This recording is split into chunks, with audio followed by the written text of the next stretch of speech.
नमस्कार भैया लोग।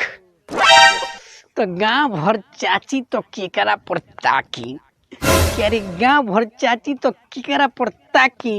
लागत सारा वसु हमार पिचकारी रह जाई बाकी। Happy Holi partner. काहे कि हमारा के हैप्पी होली को हतारे रे, जब होइए नखी कोनो भौजाई तो केकरा के रंगवा लगाई। ऐसे काहे कोहत तरी तुरा का भइल बा बताऊ ना। नइखे जानत काती ना तो ले सुन हई। सुना। अरे छूछे बीते होली हमार ओइसन राम जी कइले हो।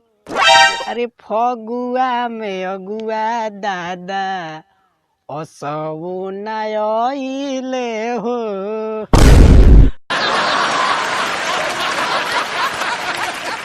अरे दादा दी दादा तो असो बियाह ना भइल। ते बिहवे के फेर में भाड़े सारा कोनो अगुआ हमारा दुआरा पर नइखो सुनावत। लागता कि असौ के होली एंगा छूछे बीत जाई। हमारा लागो तनु अगर तू कोई 1 साल बियाह ना हुईनु तो तू एक्सपायरी डेट आ जाई। देखते ऐसे मत बोल रे भाईवा, कुछ तो इंतजाम करे के पड़ी। तुरा का परेशानी बारे? ले है सुन हमार परेशानी। सुना। करा के रंगवा डालेम के में हरारू कहे कि अरे के करा के रंगवा डालेम के में हरारू कहे। सब केहू होली खेली कैसे हम उपास रहे। हनु रे बड़ी समस्या बा। तोर जीवन धुधकार क्या बताई तोरा से, हम अपना माई के माई कहत कहत हार गइल बानी। ना जाने कहिया हमार बियाह होई कि हम अपना उनकरा के मेहरारू जी कहती। हमारा लागो तनु हाँ तोर नाम नु इतिहास में आई। किंगरी किंगा देख हमरो बियाह हो गइल बा। हो सगरी लइका सन के हो गइल बा। हरे एगो तेही बाड़े जोन बाणवा में होइबे।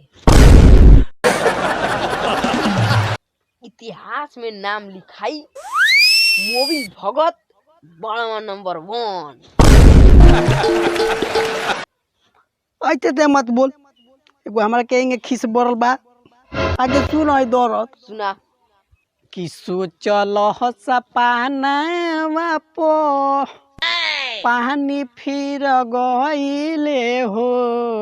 कि फगुआ में अगुआ दादा असौ नइले हो।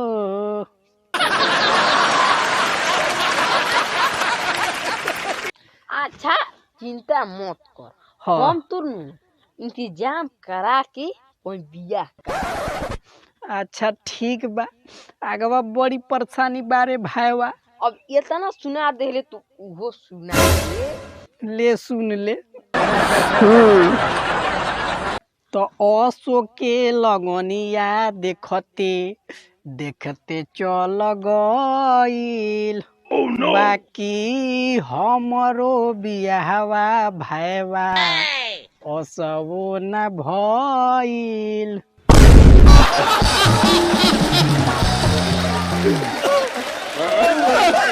अच्छा चुपचाप रहो।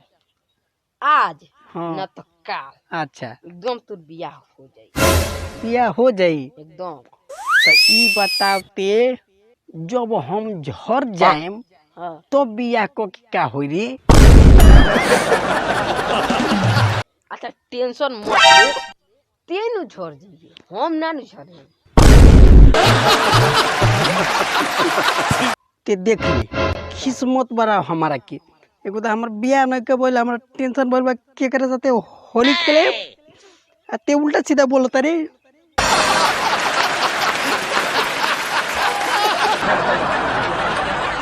चल चल आगे बताओ।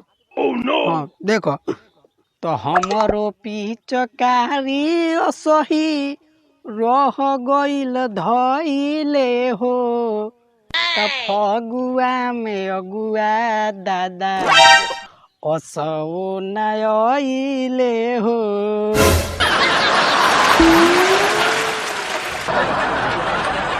बता भाई बा हम केकरा से असो होली खेले रे। अच्छा चिंता मत कर। अच्छा। हमरा मेहरारू संग खेल ली। तोरा मेरा होली खेले देबी। हाँ लेकिन हाँ दूरे से फेंकी है लगे ना। दूर ते के होली खेले हम ना खेले हाँ। जा मत खेलियो। अच्छा चल चल वो तो दूरों से खेले के मिली चल चल। चल चल।